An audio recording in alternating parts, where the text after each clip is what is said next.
Assalamualaikum warahmatullahi wabarakatuh. Selamat datang kembali di channel Hikmah Misteri. Dan tentunya masih bersama saya Mas Nara. Apa kabar kalian semua? Semoga selalu baik-baik saja, sehat badannya, dilimpahkan rezekinya, dan dihindarkan dari segala mara bahaya. Amin. Di kesempatan kali ini saya akan menceritakan sebuah cerita drama rumah tangga dengan judul Anakku Menghilang dari Rumah Ibu Tirinya. Cerita ini ditulis oleh Puji. Oke, seperti biasa sebelum ke ceritanya, bagi kalian yang belum subscribe channel ini, silahkan bisa subscribe dulu lah. Dan aktifkan lonceng notifikasinya agar kalian tidak ketinggalan cerita menarik dari channel Hikmah Misteri yang akan selalu meributkan hati kalian. Dan jangan lupa juga untuk share and like tentunya agar Mas Nara lebih semangat lagi untuk menghibur kalian. Oke, kalau sudah terima kasih, and so just try keep up with me.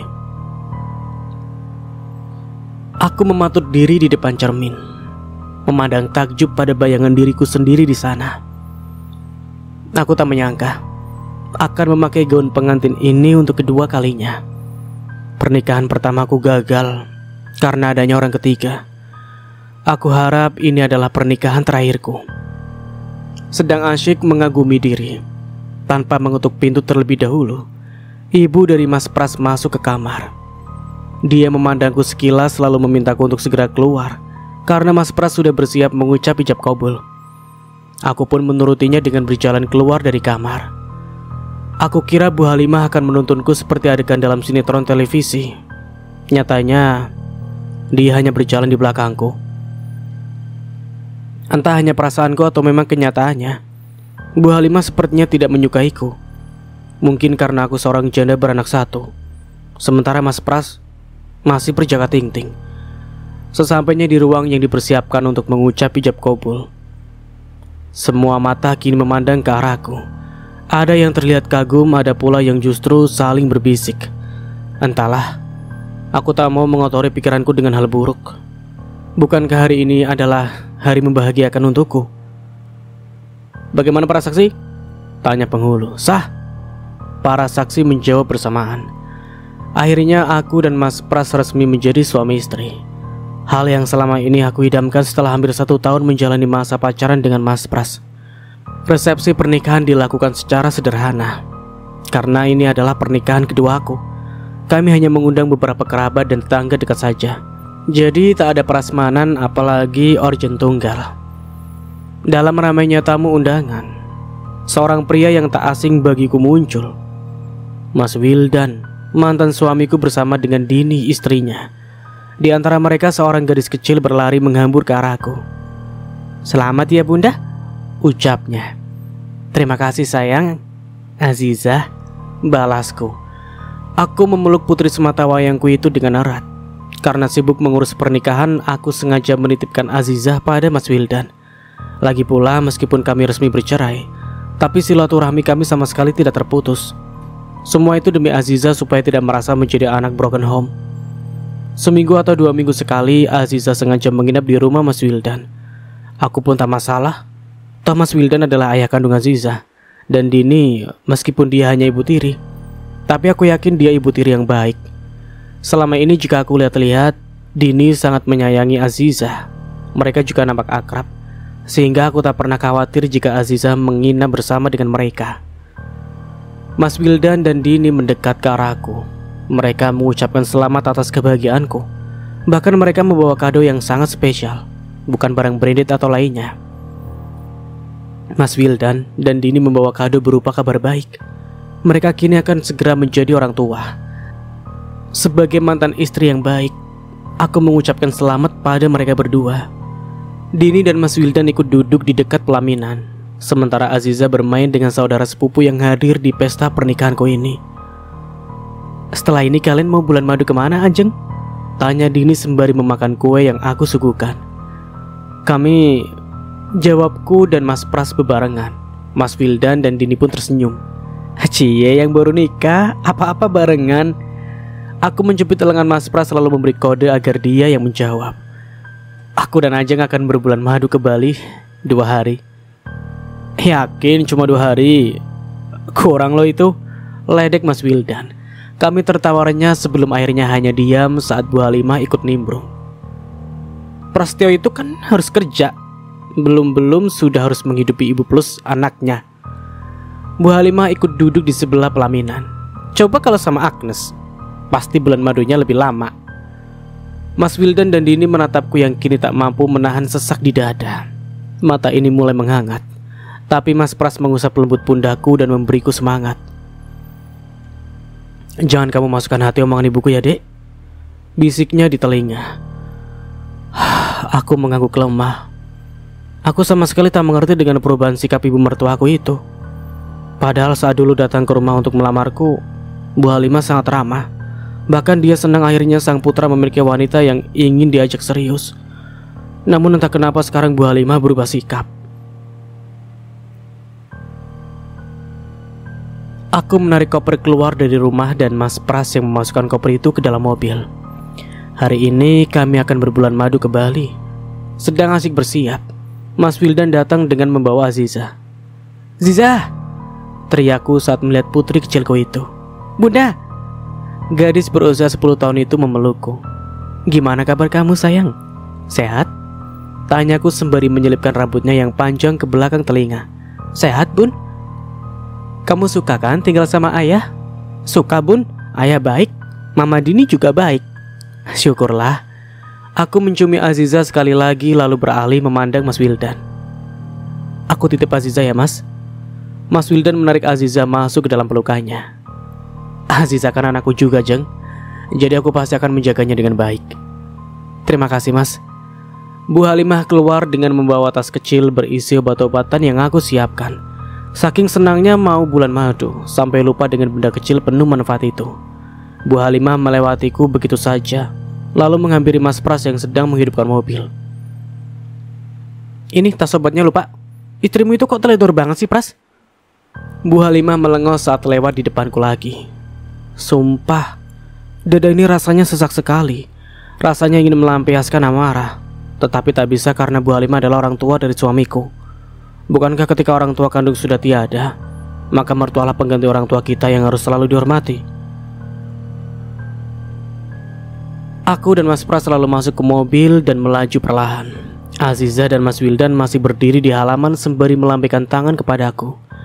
Aku pun membalas lambaian tangan mereka, hingga mereka tak terlihat lagi karena mobil berbelok di pertigaan. Selama perjalanan aku dan Mas Pras tak banyak bicara.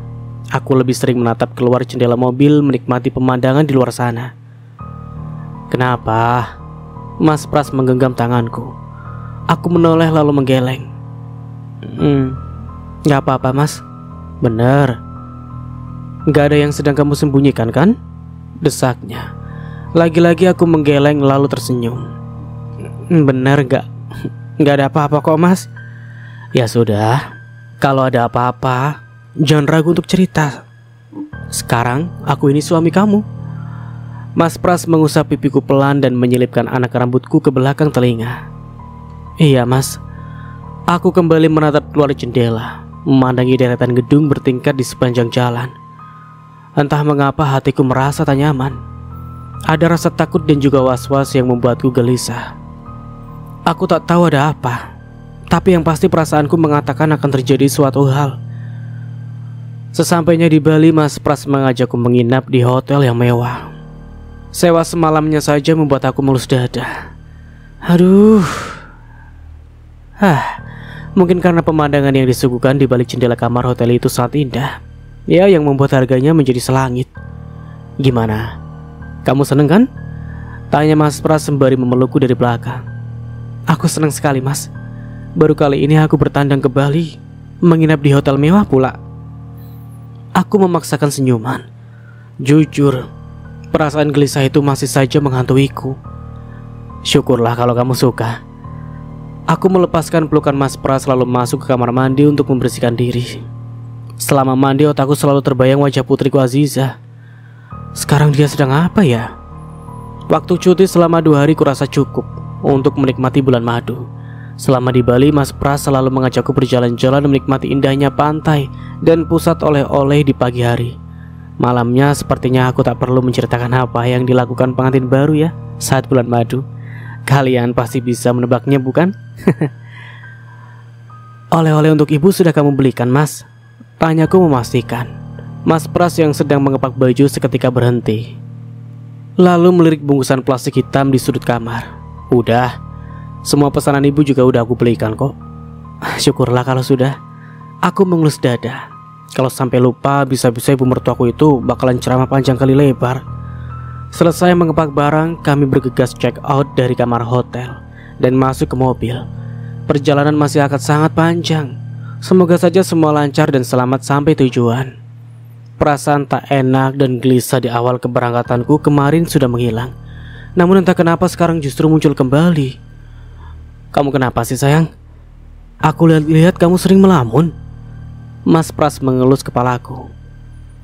Entahlah mas, perasaanku gak enak aja. Kayak gelisah dan khawatir gitu. Jelasku. Mungkin karena kita menempuh jarak jauh sayang.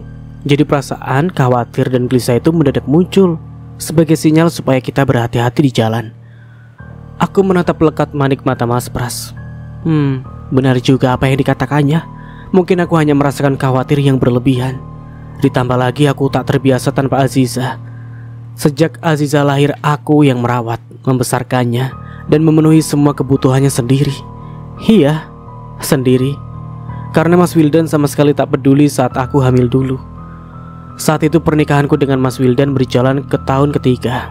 Karena tak juga memiliki momongan, dengan seenaknya Mas Wildan mendua. Hingga tiba-tiba saja mukjizat itu datang dan aku dinyatakan hamil. Namun aku menolak saat Mas Wildan ingin kembali demi anak ini. Bagiku pengkhianatan sudah lebih dari cukup untuk mengakhiri sebuah hubungan.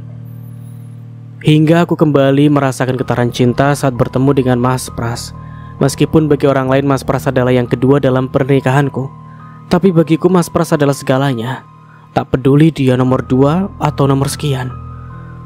Setelah perjalanan yang cukup panjang, akhirnya aku dan Mas Pras kembali ke rumah. Kepulangan kami disambut oleh Bu Halimah di depan pintu. Wajahnya nampak berseri dan senyumnya mengembang. Aku dan Mas Pras turun lalu menyeret koper mendekati ibu. Aku mengulurkan tangan hendak mencium punggung tangannya. Tetapi Bu Halimah seolah tak melihatku. Dia melewatiku dan mendekati Mas Pras. Wanita parubaya itu memeluk Mas Pras dengan erat untuk menumpahkan rasa rindunya. Oleh-oleh untuk ibu mana? Tanya ibu saat kami sudah masuk ke rumah. Ada bu, sebentar ya, sautku sambil meraih koper yang berisi oleh-oleh. Aku tanya sama anakku, bukan kamu, sewotnya. Bu, tegur Mas Pras. Mana oleh-oleh buat ibu, Pras? Pasti kamu lupa, ya kan? Atau istri kamu gak ngizinin kamu beli oleh-oleh buat ibu? Kok ibu ngomong gitu sih?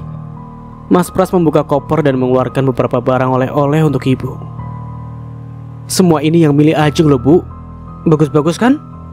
Mas Pras melirikku lalu tersenyum. Dari matanya aku bisa membaca bahwa dia ingin aku tenang dan tidak memasukkan hati perkataan ibunya. Namun mau bagaimana lagi, aku terlanjur sakit. Mas Pras mengeluarkan semua oleh-oleh untuk ibu, lalu setelahnya dia beranjak ke kamar. Kukira Mas Pras hendak beristirahat. Rupanya dia berganti pakaian lalu berpamitan untuk keluar. Katanya ada klien yang memaksanya untuk bertemu saat ini juga. Aneh. Seorang anak tengah dikurung dalam sebuah ruangan. Tangan dan kaki anak itu pun terikat pada sebuah dipan kayu yang sudah usang. Mulutnya disumpal dengan kain dan juga lakban, sehingga jangankan untuk berteriak, bersuara pun dia tidak bisa. Aku mempertajam penglihatan untuk mengetahui siapakah sosok anak perempuan di atas dipan itu. Seketika mataku terbelalak saat tahu siapa anak tersebut. Aziza! Aku bangkit dari tidur dengan nafas tersenggal. Jantungku bergemuruh sangat hebat. Mas Pras yang tidur di sebelahku ikut terbangun, lalu menyalakan lampu meja. Kenapa sayang? Tanyanya sembari mengucek mata. Aku segera meraih gelas air mineral di atas nakas dan meminumnya sampai habis. Sesekali aku menarik nafas panjang agar sedikit tenang. Ajeng, kamu gak apa-apa? Mas Pras menyentuh lengan. Aku memandangnya lekat. Mimpi buruk ini apakah harus aku ceritakan? Sementara aku pernah dengar bahwasanya janganlah menceritakan mimpi burukmu pada orang lain, karena sesungguhnya mimpi buruk itu datangnya dari setan. Kau diam siang? Kamu kenapa kok teriak? Mimpi buruk? Tanya Mas Pras lagi. Enggak apa-apa mas, tadi aku lihat kecoa di jendela itu. Aku menunjuk salah satu jendela kamar. Ya ampun, terus kenapa teriaknya justru nama Azizah? Bikin mas jantungan aja. Iya, aku kangen juga sama Azizah mas. Jadi refleks memanggilnya. Aku tersenyum sungkan. Maafkan aku yang sudah berbohong padamu mas. Tiba-tiba pintu kamar diketuk. Dari balik pintu terdengar suara ibu mertua memanggil nama Mas Pras. Suamiku itu lalu bangkit dan membukakan pintu kamar. Kenapa Pras? Kenapa istrimu berteriak? Tanyanya. Gak apa-apa bu, anjing hanya lihat kecoa tadi. Ibu mertua aku melirikku dari balik pintu lalu berdecih. Cuma gara-gara kecoa aja kalau teriak kayak diapain? Gerutunya sambil kembali ke kamarnya. Mas Pras kembali menutup pintu lalu merebahkan tubuhnya di sampingku. Aku masih kepikiran dengan mimpi yang baru saja aku alami itu. Apakah ini pertanda buruk untuk Azizah? Sayang, ayo tidur. Mas Pras menarik tanganku agar ikut berbaring di sisinya. Iya mas. Aku mematikan lampu meja terlebih dahulu sebelum ikut berbaring di ranjang. Namun saat aku mematikan lampu, tiba-tiba saja aku melihat bayangan putih di sudut kamar. Bayangan itu membentuk seperti anak kecil dengan rambut panjang menutupi wajah. Aku terus mengamati sosok di sudut kamar itu dengan seksama. Perlahan wajah anak itu mendongak dan memperlihatkan wajahnya yang sangat pucat dengan bola mata yang hitam keseluruhan. Azizah. Aku kembali menyalakan lampu dan bayangan sosok itu di sudut kamar pun menghilang. Aku mematikan lampu lagi dan sosok itu kembali hadir. Kali ini posisinya dekat dengan ranjang tempat tidurku. Jantungku semakin berdetak tak karuan antara takut dan penasaran. Lalu aku pun kembali menyalakan lampu. Mas Pras yang tertidur mengernyit saat wajahnya terkena sinar lampu. Tak mau mengganggunya tidur, aku kembali mencoba mematikan lampu dengan tangan bergetar. Mas Pras tak pernah tidur dengan lampu menyala. Untuk itulah aku selalu mematikan lampu saat hendak tidur. Namun kali ini aku takut untuk mematikan lampu tersebut. Mas Pras terlihat terganggu dengan sinar lampu yang menyoroti wajahnya. Dengan berat hati akhirnya aku mematikan lagi lampu meja. Dan sosok itu rupanya sudah menghilang. Aku mencoba memindah sekitar dan tak menemukan sosok itu dimanapun. Aku pun menarik selimut dan mencoba memejamkan mata. Ya ampun, Ajeng. Ibu menepuk pundak hingga aku terlonjak. Gosong itu ayamnya. Aku segera menatap wajan yang ada di depanku. Benar saja, ayam dalam penggorengan sudah berubah menjadi warna hitam. Dengan tergesa aku mematikan kompor dan meniriskan ayam tersebut. Kamu mikir apa sih? Masak ayam sampai gosong gitu? Ibu mengomel panjang kali lebar.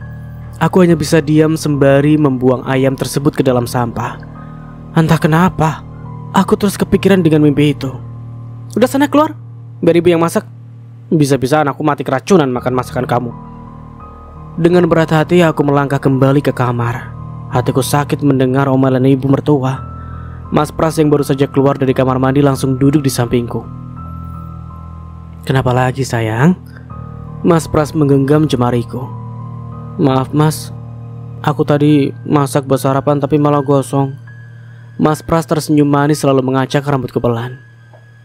Kamu ini memang kenapa bisa sampai gosong? Kamu mikirin apa? Azizah. Sampai sekarang Mas Wildan belum mengabari kapan Azizah mau dibawa ke sini. Wildan itu kan ayahnya Azizah. Wajar kalau dia masih mau bersama dengan anaknya. Kamu pun juga begitu kan? Pengennya sama Azizah terus? Iya sih mas, tapi sudah. Mending sekarang kamu mandi biar fresh. Aku menuruti kata Mas Pras dan beranjak ke kamar mandi. Sebelum sampai di kamar mandi, aku berpapasan dengan ibu mertua yang membawa sepiring ayam goreng golden brown. Matanya mendelik, lalu memalingkan muka dengan sinis. Astaga.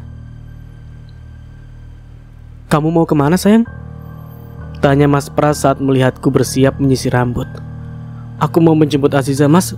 Sudah seminggu sejak kita pulang dan Azizah belum juga diantar ke sini. Aku menghela nafas panjang. Kalau aku telepon, Mas Wildan selalu bilang Azizah tidur. Saat aku minta video call dia menolak. Aku curiga terjadi sesuatu sama Azizah. Lanjutku. Shh. Mas Pras meletakkan jari telunjuknya ke bibirku. Jangan bilang seperti itu. Omongan adalah doa, apalagi omongan seorang ibu. Maaf mas, aku cuma khawatir dan sangat merindukan Aziza. Ya sudah, kalau mau jemput Aziza, mau aku antar? Gak usah mas, kamu kan kerja, biar aku sendiri saja yang kesana. Aku bangkit lalu menyambar tas yang ada di meja. Setelah mencium punggung tangan suamiku, aku pun keluar dari kamar. Mau kemana kamu? Pagi-pagi udah rapi, tegur ibu mertua. Mau jemput Aziza bu. Ngapain? Ya biarin aja Aziza di sana. Toh dia di sana sama bapaknya. Di mana-mana itu anak perempuan adalah tanggung jawab bapak kandungnya. Aku menatap Mas Pras yang baru keluar dari kamar. Dia menghela nafas lalu mendekati ibunya. Biarkan saja bu, namanya juga seorang ibu. Pasti rindu sama anaknya. Bukannya ibu juga begitu kalau aku jauh dari ibu. Tapi ini kan beda. Aziza itu anak perempuan. Dia tanggung jawab bapaknya. Perempuan dan laki-laki itu sama saja bu. Yang namanya anak ya tetap anak. Mas Pras menuntun ibunya ke dapur. Ini aku mau ibu buatin nasi goreng spesial. Bisa kan bu? Tentu saja lah sayang. Ibu mencubit gemas anak lelakinya seolah anaknya itu masih unyu-unyu. Saat membawa ibunya ke dapur, Mas Pras melirikku dan memberi kode agar aku keluar rumah. Aku tersenyum senang. Bahagianya aku mendapatkan suami seperti Mas Pras. Dia sangat pengertian dan tak pilih kasih antara aku dan ibunya. Segera aku melangkah keluar dan menyetop sebuah taksi yang kebetulan lewat. Jalan Mawar nomor 15 ya pak, ucapku saat aku sudah berada di dalam taksi. Baik bu. Sopir itu langsung melajukan mobil ke alamat tujuanku. Selama perjalanan, aku mencoba menelpon Mas Wildan. Namun berkali-kali nomor yang aku hubungi di luar jangkauan. Pikiranku semakin tak karuan karena takut terjadi hal-hal buruk pada putri kecilku itu. Tak lama halaman rumah Mas Wildan mulai nampak. Rumah yang dulu juga pernah aku tempati itu masih sama. Hanya warna catnya saja yang berubah. Sesaat setelah taksi berhenti, aku segera turun dan membayarkan ongkos taksi pada si sopir. Dengan tergesa aku menuju pintu lalu mengetuknya dengan keras. Assalamualaikum mas. Mas Wildan, ini aku Ajeng mas. Tak ada sautan. Refleks aku mengintip dari jendela yang tertutup oleh gorden pink. Terlihat dalam rumah tersebut seperti kosong. Apa jangan-jangan Mas Wildan dan Dini pindah dan mereka membawa Aziza? Enggak, mas, buka pintunya. Aku mau jemput Aziza. Teriakku dengan gedoran pintu semakin keras. Sekarang aku yakin di dalam rumah tak ada siapa-siapa, karena sama sekali tak ada sautan. Aku berjalan ke halaman yang banyak ditumbuhi bunga liar. Seorang ibu berdaster lewat di depan rumah dan aku segera menghentikannya. Bu, maaf bu, saya mau tanya. Ibu itu menoleh padaku. Tanya apa mbak? Ibu tahu yang tinggal di rumah ini? Aku menuju ke rumah di belakangku. Tahu? Pak Wildan dan istrinya Bu Dini. Kenapa ya? Mereka kemana ya? Dari tadi saya ketuk pintunya kok nggak ada yang bukain. Ibu melirik ke rumah di belakangku lalu menggeleng. Mereka itu tertutup sekali. Saya nggak tahu mereka di mana. Jarang terlihat keluar rumah. Dek. Aku jadi semakin yakin kalau Mas Wildan membawa pergi Aziza. Terima kasih ya bu. Ibu itu pun kembali berjalan menjauh dariku. Tinggal kini aku sendiri kebingungan mencari Aziza. Sekarang aku harus kemana untuk mencari gadis kecilku itu? Dengan langkah gontai aku meninggalkan rumah Mas Wildan. Namun baru beberapa langkah, aku melihat Mas Wildan dan Dini berjalan dari ujung gang membawa beberapa kantong plastik di tangannya. Mas Wildan, Dini! Teriakku. Mereka menatap ke arahku bersamaan. Saat itulah aku merasa mereka sangat terkejut melihat kehadiranku. Sejenak mereka saling pandang, lalu berjalan pelan ke arahku. Ajeng, kamu di sini? Dini sepertinya mencoba basa-basi. Aku mau jemput Aziza. Di mana dia mas? Aziza ada kok. Dia lagi main ke rumah temannya. Iya, ke rumah temannya. Saud Dini dengan ekspresi memaksakan senyuman. Ke rumah temannya? Di mana alamatnya? Biar aku yang jemput ke sana. Jangan. Mas Wildan nampak tak ingin aku menjemput Aziza. Kenapa jangan? Aku ibunya mas, dan aku mau mengambil Aziza kembali. Beberapa warga sekitar mulai memperhatikan kami bertiga. Dini menarik lenganku. Kita bicara di rumah aja, nggak enak dilihat tetangga. Dini nyengir. Sepertinya memang kami tengah menjadi tontonan warga. Maka dari itu aku menuruti keinginan Dini untuk masuk ke rumah. Sesampainya di dalam rumah, aku langsung mencecar mereka dengan satu pertanyaan berulang. Di mana Aziza, Mas? Mas Wildan dan Dini terlihat kebingungan. Mereka seperti sedang menutupi sesuatu. Duduk dulu, Jeng. Mas Wildan mempersilahkan aku duduk di sofa ruang tamunya. Dia lalu meletakkan bungkusan-bungkusan plastik yang tadi dia bawa ke meja dapur. Terima kasih. Aku pun duduk di sofa sembari memandang lekat mereka berdua yang kini duduk di depanku. Kamu mau minum apa? Teh? Kopi? Jus? Dini bangkit dari duduknya. Aku gak mau minum. Aku cuma mau tahu di mana Aziza. Lagi-lagi mereka diam dan saling memandang. Sumpah, aku kesal dengan mereka saat ini. Mas, jawab. Di mana Aziza? Sentakku. Bukannya tadi aku sudah bilang kalau Aziza di rumah temannya? Saud Dini dengan nada sedikit naik. Kalau memang Aziza main ke rumah temannya, di mana alamatnya? Aku bisa jemput dia di sana. Biarkan saja Aziza main dengan temannya dulu. Kasihan kan baru saja main langsung disuruh pulang. Dini lagi-lagi yang menyahut. Mas Wildan hanya diam. Dia seolah sedang menutup sesuatu. Aku semakin curiga kalau Aziza sedang tidak baik-baik saja. Oke, kalau gitu, aku akan tunggu Aziza di sini sampai dia pulang dari mainnya. Seketika Dini memandang Mas Wildan. Aku sempat melihat mata wanita cantik itu melotot ke arah Mas Wildan. Lalu setelah mendapat pelototan dari istrinya, Mas Wildan membenarkan posisi duduknya. Mending kamu pulang dulu aja. Nanti kalau Aziza pulang, aku akan segera membawa Aziza ke rumahmu, ucap Mas Wildan kemudian. Aku mau tunggu di sini, Mas. Kamu ini kok bandel banget sih? Pulang aja dulu. Nanti kalau Aziza pulang, pasti kami anterin ke sana kok. Dini menyahut dengan nada kesal. Bukannya di sini aku yang seharusnya kesal dengan sikap mereka. Pasti terjadi sesuatu pada Aziza kan? Iya kan? Jawab. Aku tak mampu lagi menahan emosiku. Jangan asal ngomong ya. Maksud kamu ngapa? Ngomong seperti itu? Kamu mau nuduh kami sudah ngapa-ngapain Aziza? Dini bangkit dari duduknya dengan wajah marah. Aku gak bilang kalau kalian ngapa-ngapain Aziza. Tapi dengan kamu ngomong seperti itu sama saja kamu menuduh kami ngapa-ngapain Aziza. Dini membuang muka ke arah lain. Aku menatap mereka bergantian. Mas Wildan nampak kusut dan lebih banyak diam. Sementara Dini dia lebih sering marah. Aneh. Tak biasanya mereka seperti ini. Aku memilih tetap pada pendirianku untuk menunggu Aziza pulang. 1 menit, 2 menit, 1 jam kemudian Aziza belum muncul juga. Rasa khawatirku semakin membesar. Aku tak tahan lagi. Bergegas aku menuju kamar yang sering ditempati Aziza saat menginap di rumah ayahnya. Kosong. Kamar itu bahkan terlalu rapi jika memang ada orang yang menidurinya. Dini dan Wildan yang melihatku berlari ke kamar Aziza terlihat panik. Mereka mengejar dan baru berhenti saat pintu kamar Aziza terbuka. Sudah ku bilang Aziza tidak ada di rumah. Dia main sama teman-temannya. Dini menyilangkan kedua tangannya di depan dada. Kamar Aziza rapi sekali, Mas. Seperti tidak pernah digunakan. Aku menyentuh spray di kamar Aziza. Dini dan Mas Wildan hanya diam. Aku bangkit lalu menatap mata Dini yang selalu membuang muka. Lalu aku mencengkram lengannya. Katakan padaku yang sebenarnya. Di mana Aziza? Aku semakin mempererat cengkraman di lengan Dini hingga wanita itu meringis kesakitan. Ajeng, jangan gila kamu. Lepas.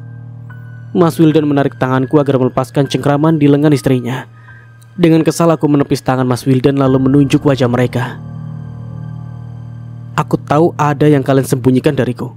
Jika aku menemukan Aziza dalam kondisi tidak baik-baik saja, maka bersiaplah kalian untuk mendekam di penjara.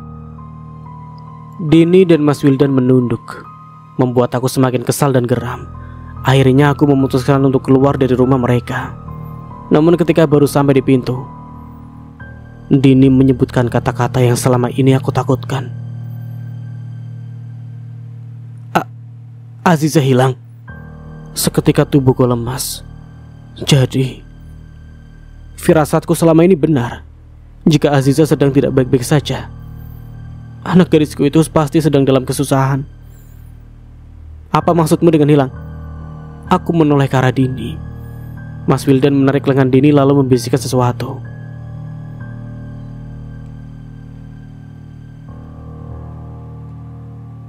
Aku capek Mas harus pura-pura tenang, pura-pura tak ada masalah, padahal sebenarnya nggak seperti itu. Aku kembali mendekati mereka lalu meraih kedua bahu Dini. Perempuan itu menangis terseduh-seduh. Aziza hilang seminggu yang lalu. Kami sudah melapor ke polisi, tapi sampai sekarang belum ada kemajuan. Dini bercerita dengan suara bergetar. Bahuku luruh, kakiku tak kuat lagi menyangga tubuh hingga aku terjatuh terduduk di lantai. Mas Wildan memapah dan membimbingku duduk di sofa. Sementara Dini, dia masuk ke dapur lalu keluar lagi dengan air teh hangat andalannya. Minum dulu, Jeng. Aku menyeruput teh hangat itu sampai habis. Aku tak tahu lagi harus bagaimana. Aku bahkan sudah seperti robot yang menurut saja kata Mas Wildan dan Dini. Yang sabar, Jeng. Kami juga berusaha mencari Aziza. Dini kembali berucap. Kenapa kalian tidak mengabari aku? Kamu dan Pras baru aja pulang bulan madu. Kami tak ingin mengganggu kebahagiaan kalian. Lagi pula kami kira Aziza tidak hilang. Mendengar kata Aziza hilang saja membuat seluruh tubuhku lemas. Sendi-sendi tulang serasa dilolosi satu persatu. Aku limbung. Mendadak kepalaku juga berat. Entah mulai kapan pandanganku juga memburam, hingga hanya gelap yang aku lihat. Aku terbangun saat mencium bau menyengat dari kayu putih. Aroma dari cairan penghangat tubuh itu membuatku mual dan seketika bangun. Kamu sudah sadar, Ajeng? Aku menatap pemilik suara tersebut dan terkejut saat melihat Mas Pras ada di sini. Mas Pras, Aziza. Mendadak dadaku sesak dan tangisku pecah. Mas Pras memeluk sembari mengusap punggungku pelan.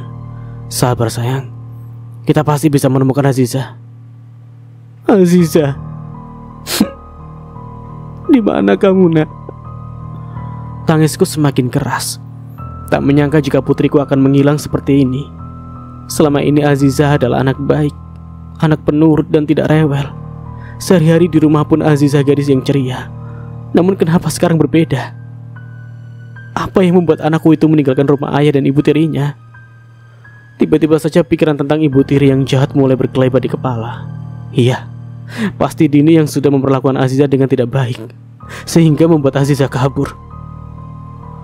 Dini masuk sambil membawa nampan berisi jahe hangat dan bubur. Dini menunjukkan makanan itu padaku. Namun aku menepisnya hingga seluruh makanan tersebut tumpah. Ini pasti gara-gara kamu, Din. Iya kan? Kamu apain anak aku sampai dia kabur seperti ini? Hah? Dini mengernyit. Mas Pras lalu menepuk beberapa kali pundak Dini. Tenang ya, Ajeng seperti itu karena dia syok mendengar anaknya hilang. Aku menatap Mas Pras nyalang. Kenapa dia justru membela Dini? Mas, bentakku. Anak aku kabur gara-gara dia. Dia pasti sudah berbuat sesuatu yang menyakiti hati Aziza. Shh, tenang Ajeng, tenang. Mas Pras mencoba membujuk. Tenang bagaimana, Mas? Aziza hilang. Dia putriku, darah dagingku, dan sekarang dia hilang, Mas. Hilang. Mas Pras lagi-lagi memeluk dan berusaha menenangkanku. Dan aku selalu tak bisa menantangnya jika berada dalam dekapannya. Ada lagi yang ingin disampaikan? Seorang polisi mencatat laporan yang aku buat. Ternyata Mas Wildan dan Dini belum membuat laporan ke polisi tentang orang hilang. Aneh bukan? Cukup, Pak. Aku menggeleng lemah. Mas Pras yang duduk di sebelahku selalu menguatkan dengan mengusap bahuku perlahan. Laporan sudah kami buat. Hari ini juga kami akan mulai penyelidikan. Terima kasih, Pak. Mas Pras bangkit lalu memapahku keluar dari salah satu ruangan di kantor kepolisian itu. Di luar, aku masih belum bisa menerima kehilangan Aziza. Dada ini selalu sesak saat teringat segala tingkah pola Aziza yang menggemaskan. Teringat celotehannya saat bertanya sesuatu, atau saat dia diam karena merajuk. Aziza, kamu di mana, sayang? Mas Pras menuntunku masuk ke mobil. Lalu kami pun pulang. Sepanjang perjalanan aku berpikir, kenapa Mas Wildan dan Dini sama sekali tak melaporkan hilangnya Aziza pada polisi? Bukankah Aziza adalah putri Mas Wildan juga? Tak terasa mobil mulai masuk ke pekarangan rumah, dan ketika turun dari mobil, kami disambut tatapan sinis ibu mertua. Kamu kenapa sih, Jeng? Bikin repot suami saja. Prasetya harus kesana kemari jemput kamu. Maaf, Bu. Hanya kata itu yang mampu kuucapkan. Maaf. Sudahlah Bu, Ajeng sedang berduka karena Aziza hilang. Mas Pras mencoba menjelaskan. Oh? Aku seketika memandang wajah ibu mertua yang tak menunjukkan ekspresi apa-apa. Wajahnya datar, sangat datar. Tak terlihat ada empati ataupun simpati padaku yang sedang kehilangan seseorang anak. Bahkan sesekarang, ibu mertua memilih masuk ke kamarnya. Mas, pandanganku beralih pada suamiku. Ibu memang seperti itu Ajeng. Dia terlihat cuek, tapi sebenarnya ibu itu peduli. Wajah tanpa ekspresi dan pergi masuk ke kamar begitu saja itu peduli. Aku hanya bisa menghela nafas lalu memilih masuk ke kamar sendiri. Mas Pras terlihat kaget saat aku melepaskan tangannya yang sedari tadi terus memegangi bahu dan tanganku. Ajeng, aku menutup pintu kamar dan menguncinya. Rasanya tubuh dan pikiranku terasa lelah. Ajeng, buka pintunya. Mas Pras mengetuk pintu kamar. Tinggalkan aku sendiri, Mas.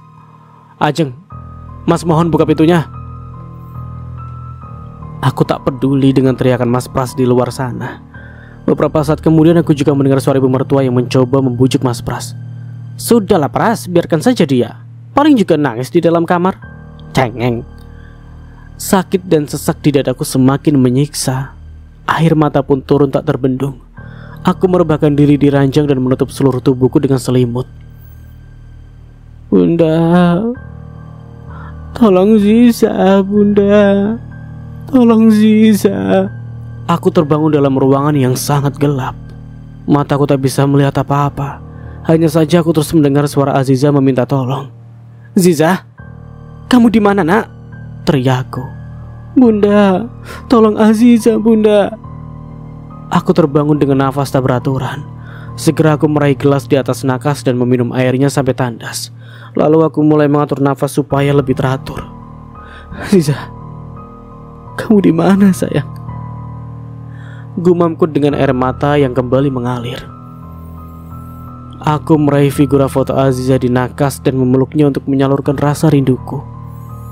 3 hari sejak aku melaporkan ke polisi, sampai sekarang belum juga ada hasil. Sepertinya memang aku harus turun tangan sendiri. Aku bangkit dan meletakkan kembali figura di nakas, mengusap air mata lalu keluar dari kamar. Mau kemana kamu Jeng? Ibu mertua tiba-tiba saja keluar dari kamarnya. Ajeng mau cari Aziza Bu, jawabku sembari memakai jaket. Ngapain? Seketika aku menoleh ke arahnya. Kok ibu ngomongnya gitu sih? Aziza itu kan anakku Bu. Ya iyalah.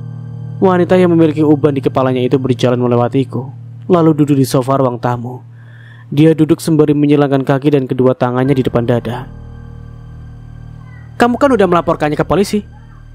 Ya jadi biarkan polisi yang bekerja. Sampai sekarang polisi gak ada kabar. Ajeng khawatir sama Aziza Bu. Aku berjalan mendekatinya. Ajeng, kamu itu harusnya fokus sama suami kamu, bukan malah ngurusin Aziza terus. Tapi kenapa Bu? Aziza itu kan anakku, darah dagingku. Wajar kan kalau aku khawatir? Ibu mertua berdecih lalu menyunggingkan senyum miring. Aziza itu memang darah dagingmu, tapi dia tanggung jawab mantan suami kamu. Ayolah, ibu juga pengen punya cucu dari anak ibu sendiri, bukan cucu dari benih orang lain seperti Aziza. Cukup Bu. Ajeng gak nyangka ibu bisa berkata seperti itu. Kenapa sih ibu gak seperti Ibu Halimah yang pertama kali Ajeng kenal? Bu Halimah bangkit lalu menatapku tajam. Karena ternyata kamu itu janda beranak 1. Dan ibu baru tahu kenyataan itu tepat sebelum ijab kabul. Kamu sudah membohongi ibu. Aku membohongi ibu? Iya, kamu sudah membohongi ibu. Buktinya, waktu kamu kesini memperkenalkan diri, anak kamu gak ikut. Itu yang membuat ibu setuju Prasetyo menjalin hubungan dengan kamu. Lalu saat aku datang ke rumah untuk melamarmu, anak kamu juga gak ada. Apa itu namanya kalau bukan bohong? Aku menghela nafas kasar. Jadi selama ini Bu Halimah bersikap sinis hanya karena aku janda beranak 1 dan bukannya perawan. Ajeng gak membawa Aziza karena Mas Pras melarang. Lalu Aziza tak ada di rumah saat ibu melamar, juga kebetulan Aziza di rumah ayahnya. Aku tak pernah bermaksud membohongi ibu. Alah, terus? Anggap saja kamu memang tidak membohongi ibu, tapi kamu tetap aja janda, ya kan? Memangnya kenapa kalau aku janda, Bu? Ibu hanya diam dan memalingkan muka. Dadaku semakin sesak saat ibu menyinggung statusku sebelum menikahi Mas Pras adalah janda. Bukankah ibu juga janda? Apa ibu lupa? Mata ibu melotot ke arahku, dan aku yakin di usia ibu yang belum terlalu tua ini, pasti ibu juga menginginkan seorang laki-laki. Bagaimana jika keluarga laki-laki itu mempermasalahkan status ibu yang janda? Jangan kurang ajar ya. Tangan Bu Halimah terangkat hendak menamparku. Cukup, Bu. Aku menepis tangannya yang melayang menuju pipi. Saat ini aku sedang kehilangan Azizah putriku. Siapa saja bisa jadi tersangka. Entah itu Dini, Mas Wildan, Mas Pras, atau bahkan ibu sendiri. Aku mengempaskan tangan ibu dengan keras sehingga wanita parubaya itu hampir saja terjatuh. Beruntung ada sebuah kursi di belakang tubuh ibu. Atas dasar apa kamu menuduhku seperti itu? Ibu memegangi tangannya yang tadi aku hempas. Bukankah ibu selalu menolak Azizah tinggal di sini? Berkali-kali ibu menyuruhku agar Azizah diberikan pada Mas Wildan saja. Bisa saja kan ibu yang menculik dan membuang Azizah jauh dari sini? Wajah ibu memucat. Dia gelagapan. Tatapan matanya tak segarang tadi. Kenapa, Bu? Apa tuduhanku benar? Wanita yang telah melahirkan suamiku itu terlihat kebingungan. Mulutnya terbuka hendak bicara tetapi tak ada suara yang terdengar keluar. Ada apa ini? Tiba-tiba saja Mas Pras datang dan merangkul ibunya. Lihat tuh istri kamu, Pras. Dia menuduh ibu menculik Azizah. Kamu tahu sendiri kan? Ibu itu biar seperti ini juga sayang sama Azizah. Mas Pras mengusap bau ibunya, lalu menatapku dengan muka merah padam. Benar itu, Ajeng? Kamu menuduh ibu yang menculik Azizah? Aku melirik ibu mertua yang ada dalam pelukan Mas Pras.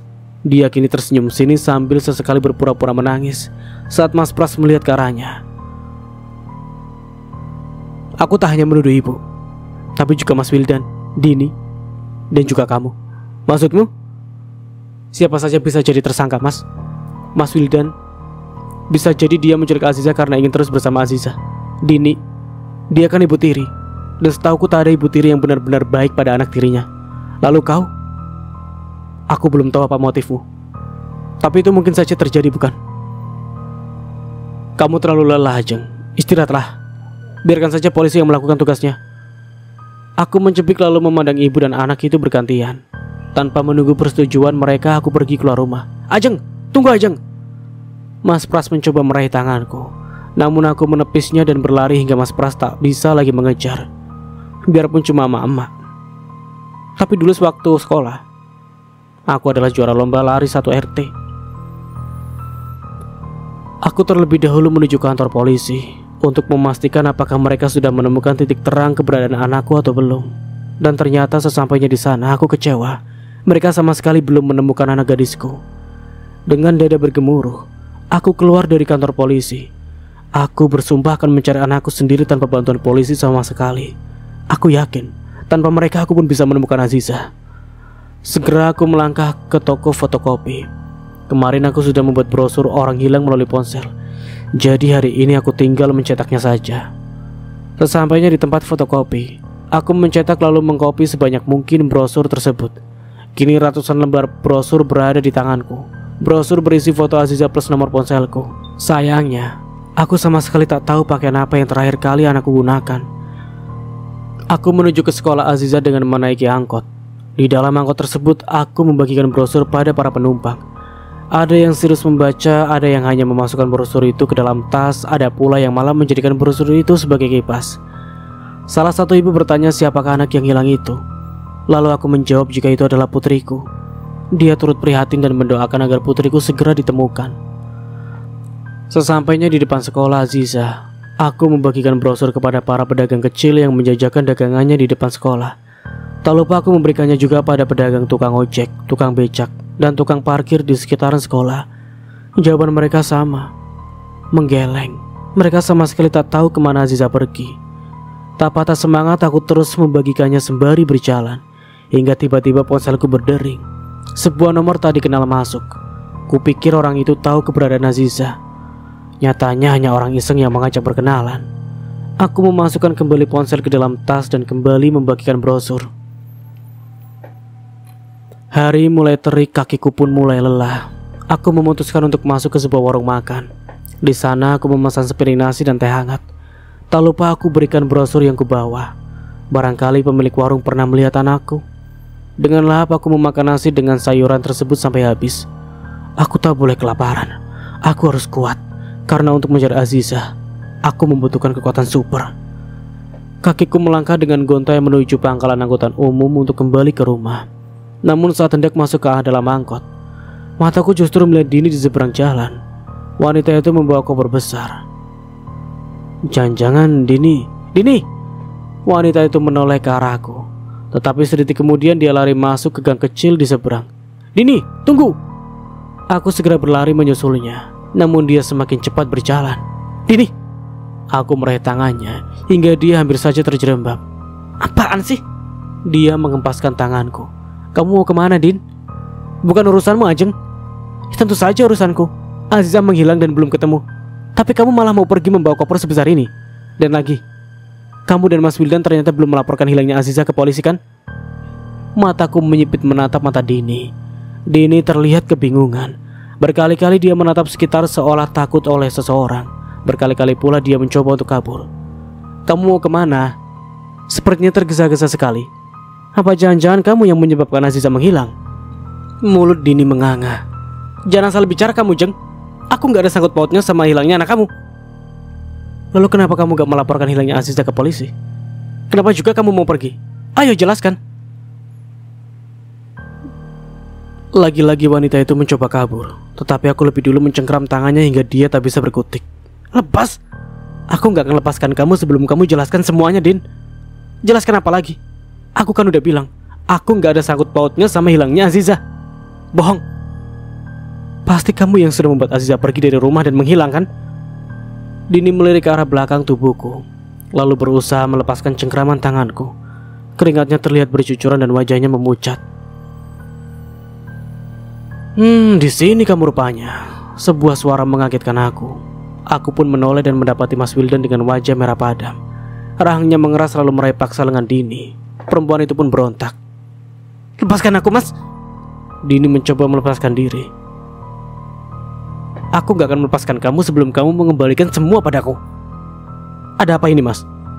Aku menarik tangan Mas Wildan hingga membuat pegangannya pada Dini lepas. Dan di luar dugaan, Dini lari. Mas Wildan yang melihat Dini melarikan diri segera mengejar.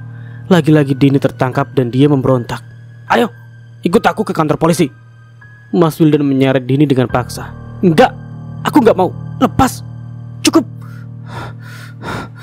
Nafasku memburu melihat tingkah mereka yang saling tarik-menarik. Mas Wildan dan Dini seketika diam dan memandangku. Entah mengapa mataku menghangat. Air mata yang sedari tadi kutahan akhirnya turut tumpah. Apa yang kalian lakukan, ha? Apa? Aku di sini kebingungan mencari Azizah, tapi kalian sibuk saling tarik-menarik. Ajeng, dengarkan aku. Mas Wildan mencoba menenangkan diriku yang benar-benar tak bisa lagi menahan emosi. Aku marah. Mereka bukannya mencari Azizah malah sibuk dengan urusan masing-masing. Padahal Azizah adalah anaknya sendiri. Dini sudah membalik nama surat tanah dan sertifikat rumah tanpa sepengetahuanku. Sekarang dia berniat ingin pergi membawa semua hartaku. Aku menarik nafas panjang lalu menatap Dini dengan sengit.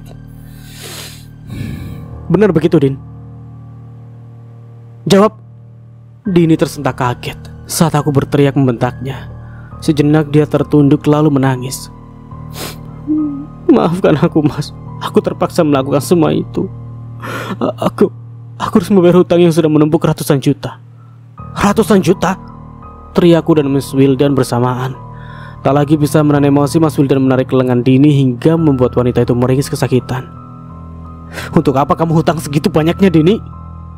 Mas Wildan nampak geram. Rahangnya sampai bergemeretak. Aku awalnya cuma pinjam 2 juta di pinjol. Tapi karena belum bayar sampai jatuh tempo, aku hutang ke pinjol lain untuk nutupi pinjol pertama. Dan begitu seterusnya? Tanya aku. Dini mengangguk dan masih terisak. Aku menghela nafas kasar lalu meninggalkan mereka. Akan tetapi tiba-tiba ponselku kembali berdering, dan saat kulihat sebuah nomor tak dikenal yang melakukan panggilan itu. Tak mau berlama-lama aku langsung menerima panggilan tersebut. Iya, halo? Sapaku. Benar? Dan Ibu Ajeng? Tanya suara serak di seberang sana. Benar, Bu. Dengan siapa saya bicara? Tidak perlu tahu siapa saya. Saya hanya ingin menyampaikan apa yang saya lihat. Ibu ingin menyampaikan yang Ibu lihat? Apa itu? Apa yang Ibu lihat? Saya melihat anak yang sangat mirip dengan anak yang ada di brosur. Saat itu siang hari, tepatnya saat anak-anak sekolah berhamburan keluar sekolah untuk pulang. Anak itu berdiri sendirian di dekat gerbang. Lama sekali, kira-kira ada 1 jam. Lalu seseorang memakai jaket hoodie hitam, bermasker dan bertopi menghampiri. Tak lama anak itu mengikuti seseorang tersebut. Apa Ibu ingat ciri-ciri seseorang itu? Saya tidak melihat wajahnya, tapi orang itu memiliki tubuh yang tinggi dan kurus. Tiba-tiba sambungan telepon langsung terputus. Halo? Halo? Ibu?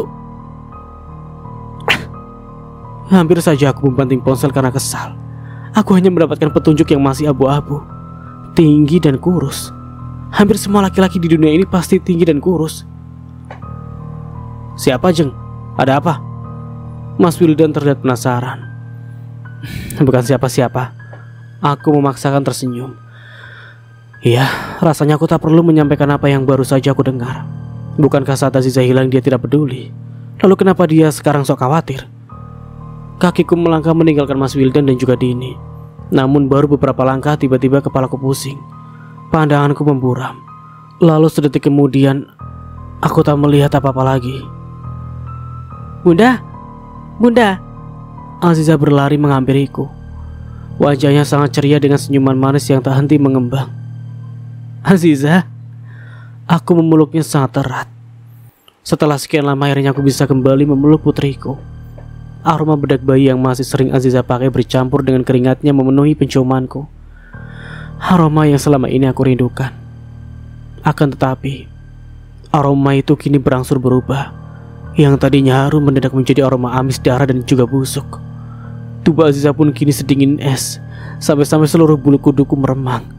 Ada apa ini? Aziza, kamu baik-baik saja kan, Nak? Aziza mengangguk dalam di kapanku. Hatiku lega merasakannya mengangguk. Namun aroma busuk dan bau anyir itu semakin menyiksaku. Ditambah lagi tubuh Aziza mendadak basah. Aku menarik tanganku dan melihat lendir berwarna merah pekat menempel di kedua tangan. Lalu aku memandang Aziza yang tertunduk di hadapanku. Ziza? Dengan sangat perlahan Aziza menengadahkan kepala. Rambutnya yang menutupi wajah sedikit demi sedikit mulai tersibak. Saat itulah mataku membulat. Wajah Aziza penuh dengan lebam. Darah mengalir dari kedua sudut bibirnya, di kepala, dan di kedua telinganya. Ziza? Jeritku tertahan.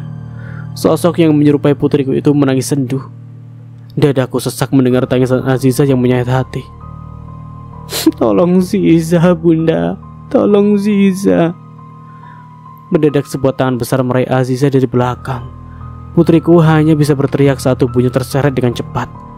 Ziza! Aku seketika bangkit dengan nafas terengah. Sejenak aku memindai tempatku terbaring. Ini kan kamar Aziza di rumah Mas Wildan. Kenapa aku bisa sampai di sini? Ajeng, kamu sudah sadar? Mas Wildan berjalan menghampiriku. Dia lalu duduk di tepi ranjang. Kenapa aku bisa di sini? Kamu pingsan tadi. Lalu Dini? Aku mencoba mencari sosok Dini. Dia pergi.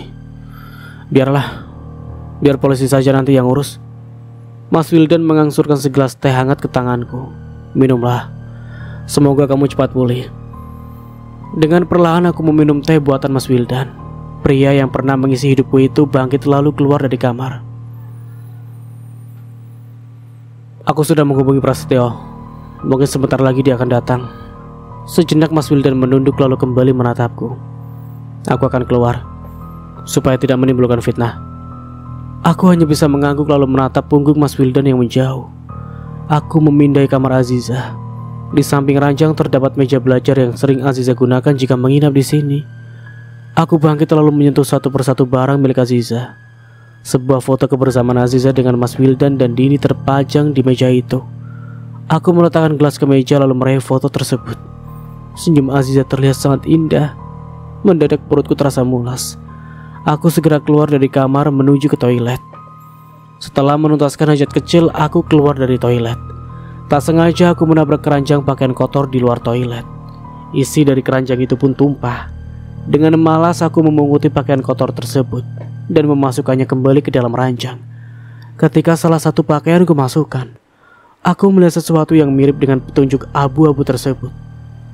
Hoodie hitam. Gumamku. Sejak kapan Mas Wildan memakai hoodie?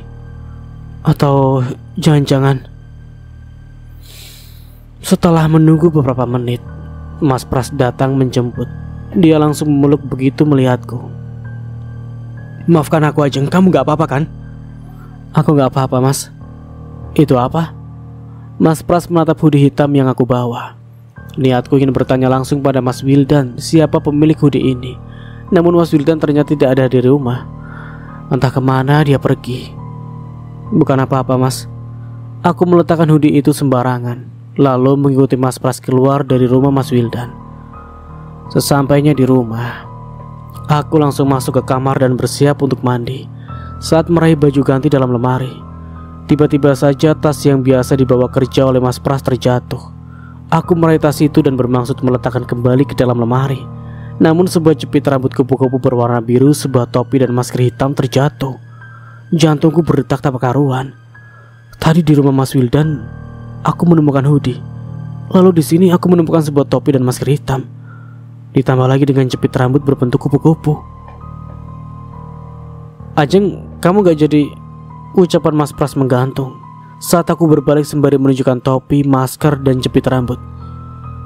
Ini apa mas? Itu... Mas Pras meraih ketiga benda itu dan meletakkannya kembali ke dalam tas. Mas, aku kembali memanggil untuk memastikan dia menjawab pertanyaanku. Itu tadi apa? Kenapa ada di tas kamu? Mas Pras menghela nafas lalu meraih kedua tanganku dan menuntunku untuk duduk di tepi ranjang. Sebelumnya, maafkan aku karena sudah tidak jujur padamu Ajeng. Aku... Lama sekali Mas Pras menggantung ucapannya, seolah-olah dia sedang menyembunyikan sesuatu yang besar. Melihat hoodie di rumah Mas Wildan saja pikiranku sudah kemana-mana. Apalagi sekarang aku menemukan topi dan masker hitam di dalam tas suamiku sendiri. Mas, aku apa? Apa yang kamu sembunyikan dariku? Ketidakjujuran apa yang sedang kamu perbuat, Mas? Mas Pras lagi-lagi menghela nafas, sementara aku sendiri berjibaku dengan pikiran-pikiran buruk. Bagaimana kalau ternyata Mas Pras yang menculik Aziza? Bagaimana jika ternyata Mas Pras dan Mas Wildan bekerja sama menculik Aziza? Dan pikiran-pikiran buruk lainnya. Pertanyaan-pertanyaan itu seolah berputar di kepala. Jengah menunggu Mas Pras yang tak kunjung berucap. Aku bangkit dan keluar dari kamar. Namun Mas Pras meraih tanganku lalu tiba-tiba memelukku dengan terisak. Mas, jangan bilang kalau kamu... Maafkan aku, Jeng. Aku gak tahu harus berbuat apa untuk membantumu mencari Aziza. Mas Pras melepaskan pelukannya. Oleh karena itu, kemarin aku diam-diam ke sekolah Aziza dan menemukan jepit rambut milik Aziza tergeletak di taman dekat gerbang sekolah. Topi dan masker hitam itu tergeletak tak jauh dari jepit rambut itu. Ada rasa lega saat ternyata bukan Mas Pras pelakunya. Sepertinya aku terlalu overthinking pada suamiku sendiri. Seketika aku memeluknya. Maaf mas, untuk sesaat aku berprasangka buruk padamu. Aku kira kamu yang menculik Aziza. Maaf. Tangisku pecah. Mas Pras memelukku sangat erat. Mulai sekarang, biarkan polisi saja yang bertindak. Aku gak mau kita saling curiga seperti ini. Iya mas. Aku mengangguk. Tiba-tiba pintu kamar diketuk dan sosok ibu mertua berdiri di ambang pintu. Dengan langkah perlahan Bu Halimah mendekat lalu memelukku. Maafkan ibu Ajeng. Ibu terlalu terbawa emosi dan juga keegoisan, hingga selama ini selalu bersikap tak baik padamu. Iya bu, gak apa-apa. Ajeng sudah memaafkan ibu kok. Ucapku masih dalam pelukan Ibu Halimah. Dan sampai di sini dulu ceritanya. Nantikan kelanjutan ceritanya di part berikutnya. Dari saya mohon maaf bila ada salah kata atau dalam penyampaian cerita. Akhir kata, wassalamualaikum warahmatullahi wabarakatuh. Sampai jumpa di video berikutnya and see you. Bye bye.